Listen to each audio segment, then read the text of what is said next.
Will the United Kingdom walk out of the European Union without a deal? And what would a no-deal Brexit mean for the EU and the rest of the world?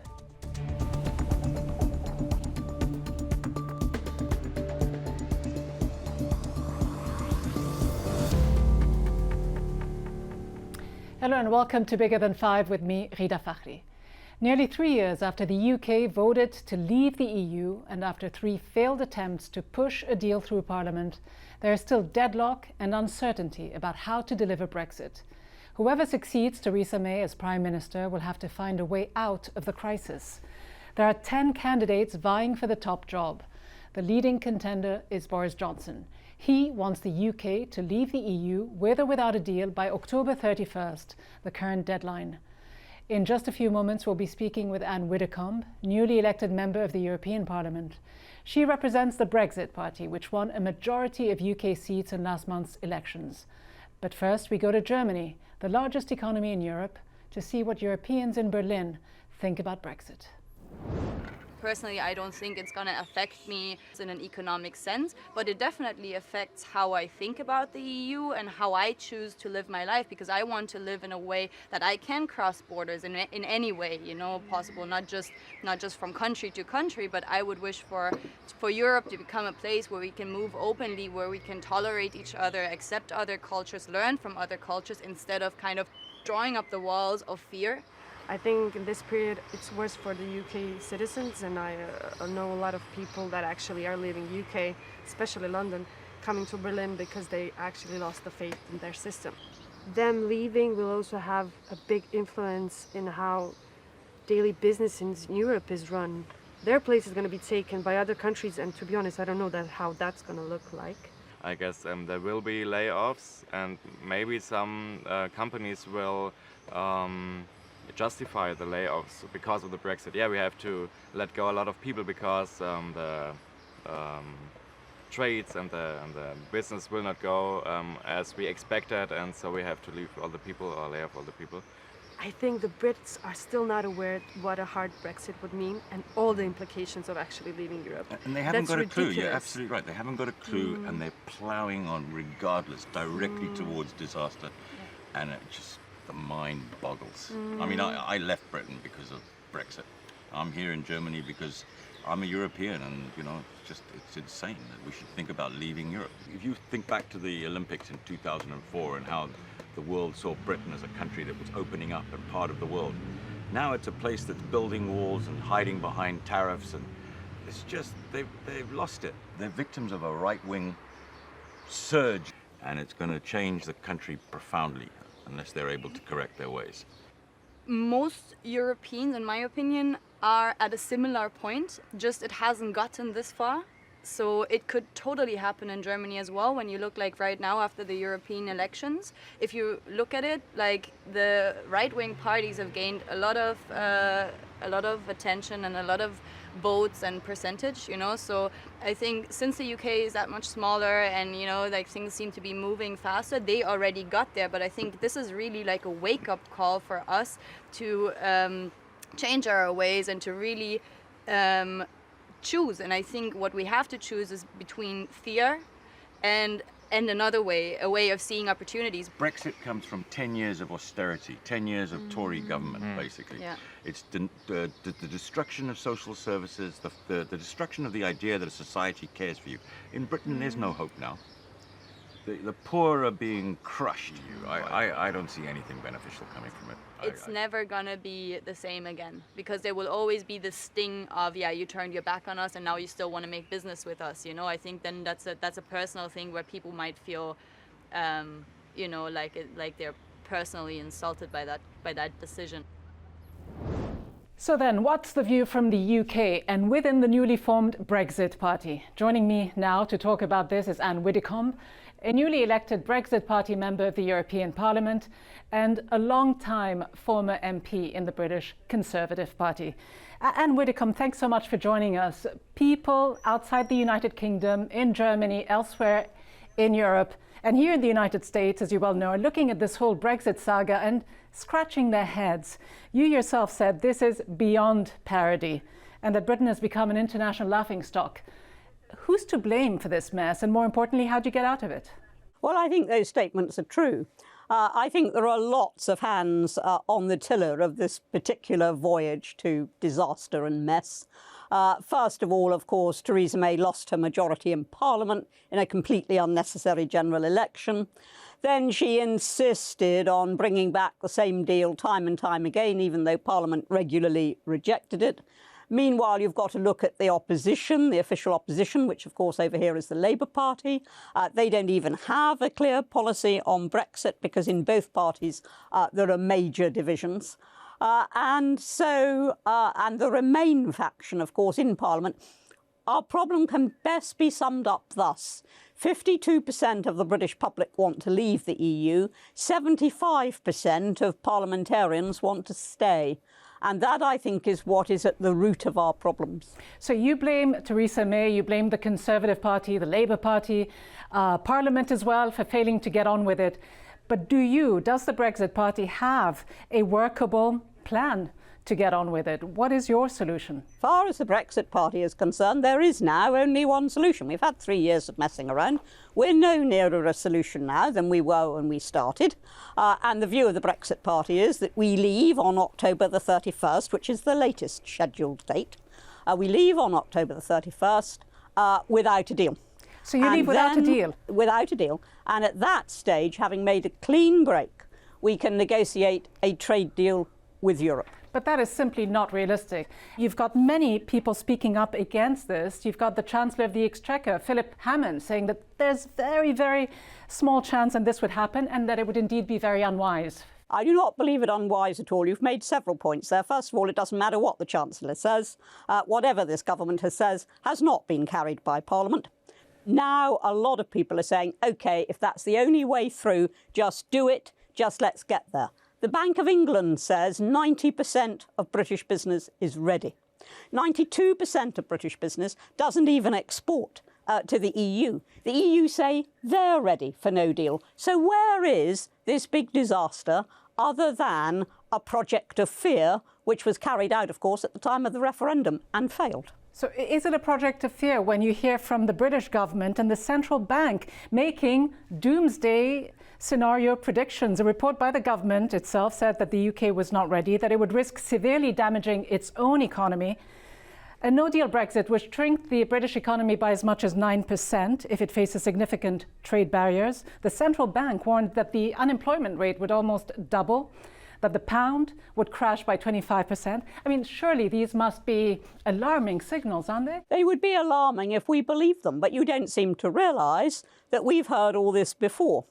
We were told in terms that if the British people so much as voted to leave, never mind left, but voted to leave, very next day, unemployment was going to go up by 500,000. There would have to be an austerity budget. There would have to be tax rises. None of those things happened. And so we're not going to believe the same people giving the same scenarios now when Mark Carney, Governor of the Bank of England, says 90% of British business is ready. The EU say, we don't say, they say, they're ready. We're ready for this. We can do it. All we need is the will to do it. Well, you may be ready for this, but the majority of MPs seemingly aren't. The majority of MPs are opposed to leaving the EU without a deal. I mean, surely there is the need for some kind of compromise, isn't there? Some kind of negotiation. Are you willing to engage in that? Is Nigel Farage and the Brexit Party willing to compromise? Well, Nigel Farage has said that we have a right now to a place at the negotiations. We have come top of the poll in the EU elections. We have an absolute right to a place in those negotiations. But you talk about compromise. We've spent 3 years getting into a mess with various offers of compromise. The time has come now to say we're going on the due date, and everything else can be worked out afterwards. And remember, we're not just going into nothing. We're going to WTO terms. I mean, it's very clear what's going to happen. But that means higher tariffs for the UK. Are you willing to accept those new trade rules? Well, first of all, Tusk himself offered us a zero tariff deal. So, it does not necessarily mean higher tariffs. That is the whole point. There is a real concerted effort to scare us the whole time. And don't forget, the EU also imports from us. So they're concerned about tariffs too. They don't want chaos in their ports. They do want the divorce money. So therefore, the pressure of no deal will, I think, bring them to their senses much quicker than if they think, as they do at the moment think, there is no real will on the part of the British Parliament to leave. And they're right to think that. But the point is, you don't know, no one really knows what the future holds and what a no-deal Brexit means. Isn't it perhaps time to accept that this mess is not something that most people who voted for Brexit back in June 2016 had any idea about? Is it perhaps time to say, OK, things have not worked out, let's put this to a second referendum? Well, there was only one reason for voting Brexit in the European elections, and that was if you wanted a Brexit without a deal, because that was what we actually put on the table. And we topped the poll. After only being in being for about 8 weeks, our party topped the poll. And that is because the British people want a solution. They were reaffirming their vote of 2016. We had a referendum in 1975. We had a second referendum many decades later. The European elections, as far as I'm concerned, were a third referendum, and the answer's the same every single time. Britain wants to leave that great leviathan of a superstate. Well, sure, but if you're so confident about this, why not have a reaffirmation? And also on the second point that you made, you said that the Brexit Party put a no deal on the table during the elections, but it seems like Nigel Farage, the head of the party, is now wavering, is now talking about wanting a seat at the EU negotiating table. So do you or don't you want to negotiate your way out? As far as we're concerned, we should now be involved in those negotiations. But if we're involved in them, no deal will be on the table, and no deal will be how we propose to leave on the 31st if trade terms haven't been agreed between now and then. It really is as simple as that. Nigel Farage is not wavering. He has never wavered from his position. He's one of the very few politicians in this country who hasn't. Moving on who might be able to deliver on Brexit. Obviously, Theresa May couldn't. Do you think Boris Johnson might be able to, or someone else who may be able to work out some kind of a compromise? Because as you say, the British public is divided almost down the middle on this. No, we're not down the middle. There's a majority amongst the British public to leave.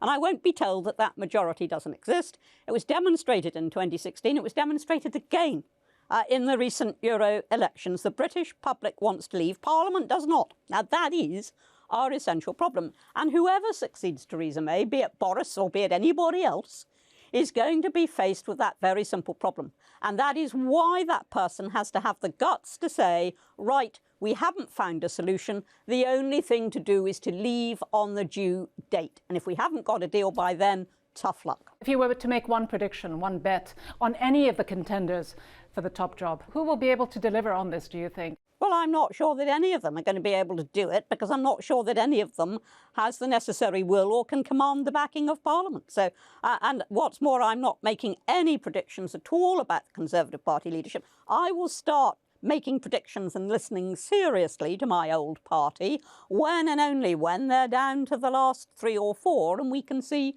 who might or might not be there. It is a shambles. The whole of the British Parliament at the moment is a shambles. It's the worst since Oliver Cromwell's time. How much faith do you then have with your former long-time party, the Conservative Party? At the moment, none. Absolutely zero. That's why I left. If I'd had any residual faith in it at all, this is a party that I was in for 55 years. It's a party that I served in and out of Parliament, in government office, in the shadow cabinet. And I simply, at the moment, have no faith in it at all. Finally, when you look at the way things have gone so far, and when you hear people who have been engaged in these negotiations, people like Sir Ivan Rogers, who was the former British representative to the EU, say that it is pure fantasy to believe that there could be a clean break from the EU, that this whole thing could actually take years, maybe 10 years, if not more. Are you willing to accept that this actually is not going to happen overnight? Nobody wants it to happen overnight. I want it to happen on October the 31st. And yeah, I quite believe it could take 20, 30, 40, 50 years if left to this Parliament. But The position of the Brexit Party is that if this Parliament goes on making this eternal mess, which it's making at the moment, then come the next general election, we will be fielding candidates in every seat. Anne Widdecombe, thank you very, very much indeed for joining us. Thank you. The European Union is the world's third largest economy and a major global trading bloc. The EU is the UK's largest commercial partner, but with a potential no-deal Brexit, what are the economic risks for all sides? Aus Haidari has our 5 facts. In the event of a no-deal Brexit, the United Kingdom's economy would suffer. By most accounts, a no-deal Brexit would see the UK sink into a recession with more than 10% loss in GDP, 30% fall in housing prices, a rise in unemployment, and a weakened British pound against the US dollar. Hundreds of billions in lost assets. It is predicted that the UK would lose more than 900 billion worth of assets as several banks move their operations out of London. Already, some 275 finance companies have begun relocating, moving staff, or setting up new entities in the EU. Major losses in jobs. Without an agreement with the EU, an estimated 745,000 jobs could be lost in the UK. But Brexit's economic troubles apply to the European Union as well. No more free trade. Without a deal, Brexit would activate tariffs by the WTO, which are in the upwards of 15%. Countries closest to the UK, such as Belgium and the Netherlands, as well as those with high volume of trade, such as Germany and France, will suffer the biggest economic impact. No more free movement. The UK is the third largest remittance-sending country in the European Union, and in 2017, migrant workers from the EU sent home about $9 billion. In the event of a no deal, restrictions or requirements for new migrant workers could come sooner than expected. So then, how will all of this affect relations between the United Kingdom and the rest of Europe? To discuss, we're joined by Hilary Fordwich. She's on the board of directors of the British American Business Association. She's also president and founder of Strelmark, a business development consultancy. We're also joined by Theodore Christov, a professor of history and international affairs at George Washington University. Welcome to you both. Hilary Fordwich, it looks like EU leaders are getting fed up with the UK and with the way this whole Brexit process has been dragging on. Germany's Europe minister is warning that the EU, quote, will not be blackmailed. Will Brexit necessarily make the EU as a bloc weaker? Or could you also argue that the United Kingdom was never wholeheartedly a member of the EU? It was never part of the Schengen area. It had never adopted the euro. In a way, could it actually, paradoxically, make the EU a stronger bloc, not to have the UK in it? Well, if you have both sides not taking recriminating stances against the other one, I think so. Look, Norway certainly isn't totally part of the EU, neither is Switzerland. I think that it's not the ideal situation for the EU, but should it actually take place on October 31st as planned, I envision that Juncker and the rest of them, as long as, again, they don't take sort of retaliatory steps. The bottom line is that you have, for example, German manufacturers, 1 out of 7 cars goes into the UK. The European markets need the UK way more than the UK needs Europe. 93% of all products that are purchased from the UK, from Europe, can be purchased elsewhere. Already 2 major UK hotel chains and restaurant chains have already switched their wine purchases to California wine versus French wines. So while the EU has been desperate to hold the UK in, once this happens, what do you think? German manufacturers are going to say, no, actually, we'd rather not sell 1 of our 7 cars into the UK. The pressure is going to come from those that are realists, not bureaucrats, and that is, we want to sell our products into the UK still, and they'll put pressure on the politicians to be reasonable. Theo Christov, interestingly though, the UK is, for the United States, the #1 market within the European Union. So quite important for the US car manufacturing industry, pharmaceuticals, as well as the banking sector. I wonder to what extent you feel that Britain, although it is no longer the great empire it once was, a Britain outside of the EU loses its relevance and significance, not just for the United States, but for other players in the world. There's a paradox at the heart of Brexit. On the one hand, Britain wants to reclaim its sovereignty, and I'm using the language of its own politicians. On the other hand, what they want to do is be part of the single market of this customs union that they have been a part of since 1973. Well, you can't have your cake and eat it too, as the Brits themselves say. So what we need to do is address the paradox at the very heart of Brexit.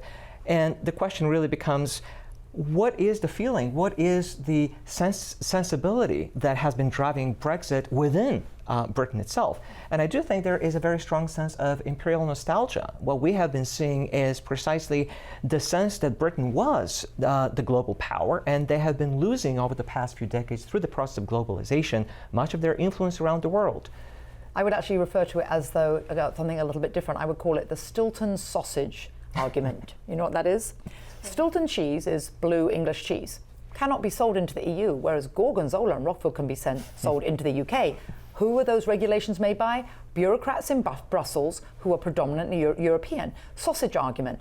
Do you know there are more regulations about how a Devonshire farmer is to make his sausages than there are about immigration? So the frustration actually was about unelected bureaucrats, faceless bureaucrats, imposing regulations on a nation that were biased for the EU. And I think that has been the heart of issues. When the vote, if you look at the voting map, 17.4 million in predominantly England, but England and Wales voted to leave. If you look at where they're located and the kind of businesses and industries they're in, they're heavily taxed, the money goes to the EU, but they don't receive it back and they're too heavily regulated. It sounds like a familiar refrain, something that we actually heard quite a bit of here in 2016 in the campaign leading up to Donald Trump's election. Do you see a similar correlation, Theodore Christov? Because Brexit, you could argue, was the first official expression of that new growing trend of populism around the world, certainly in Europe, here in the United States as well. Steve Bannon actually recently said,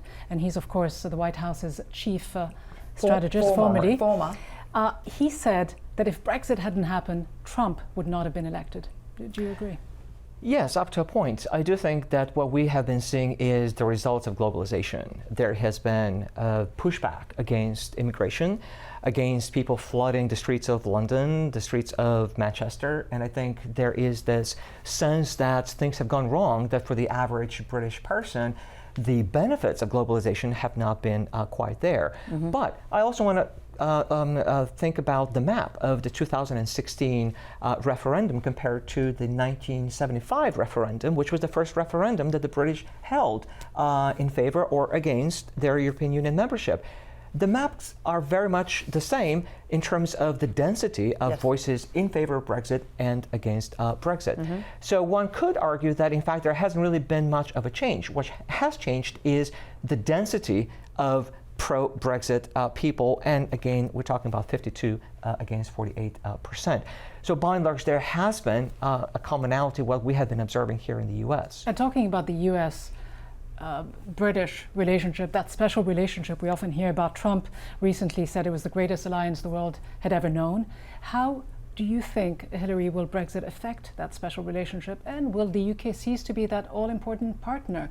Could it be replaced by Germany and France? Of course, there are specific cultural, linguistic ties that bind both countries, but could we actually see a more important strategic relationship developing between the United States, France and Germany? Well, I think that actually I would defer to John Bolton, who actually quoted and was quoted when Trump was just recently over for the state visit, and he said when people talk about the UK crashing out of the EU, they're going to crash right into the United States. He was talking, of course, about a vast trade agreement. I don't ever see the same sort of deal ever being done with France and Germany directly, because you can't, because they're part of the EU, so you actually couldn't have it the same way. I will, though, say in terms of the French, I think there were two things on that, specifically speak to the French, and that is during this state visit, I think one of the things that came out that most Americans seem totally and utterly oblivious of is that every single American boy that died on French soil, a French family has adopted that grave. And I think there were a couple of things that happened during this recent visit that repaired that, but you're right, the linguistic differences are huge. Americans don't, in vast numbers, they don't speak French and German, and they all speak English, or understand English anyway. But it's interesting, to you, Christoph, just finally, Trump seems to be very invested for an American president in Brexit, in seeing the UK crash out of the EU, or at least leave the EU. Why, do you think? And when he calls the European Union, like he did last year, a foe, do you feel that he's got a point? Do you feel that the EU has, in fact, taken advantage of the US as he says it has? I think in the Donald Trump's universe, bilateral agreements and trade deals, as he calls them, are really central. But what we can say about any possible deal between the United States and Great Britain at this point doesn't seem to be quite likely, unless there is some renegotiation of the withdrawal agreement between now and October. So all of this talk that we have been hearing from Donald Trump that in fact we are on to our next big trade deal with Great Britain, assuming Great Britain gets out of the European Union, are simply false. To you, Hilary, as someone who spent a lot of time in the UK, what's the way forward? Could it be a second referendum? If there was a second referendum right now, it would be Labour, and that's exactly what Jeremy Corbyn wants, and that's why he's been holding out and wanting this to drag out, and is the only person who wants this to drag out.